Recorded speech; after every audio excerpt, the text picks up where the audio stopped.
Hello কাকু, এখানে কি কারণে আসা হয়েছিল? এখানে আমরা যাচ্ছিলাম ফানি ভিডিও বানানোর জন্য। অ্যাকচুয়ালি শুটিং করব ভাবছিলাম, কিন্তু রাস্তায় হঠাৎ বৃষ্টি হওয়ার কারণে এখানে আপাতত আটকে গেছি। কয়জন আছেন?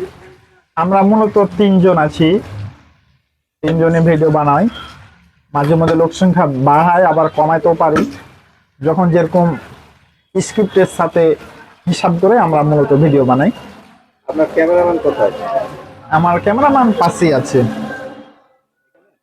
হ্যাঁ, তো যারা যারা আমাদের ভিডিওগুলো দেখবেন অবশ্যই লাইক, কমেন্ট, শেয়ার এবং অবশ্যই আমাদের চ্যানেল ফেসবুক পেজে অবশ্যই ফলো দিবেন এবং ইউটিউব চ্যানেলে অবশ্যই সাবস্ক্রাইব করবেন। এবং এছাড়াও আমরা টিকটকে ভিডিও ছাড়ি রেগুলার, অবশ্যই দেখতে পারেন। ধন্যবাদ।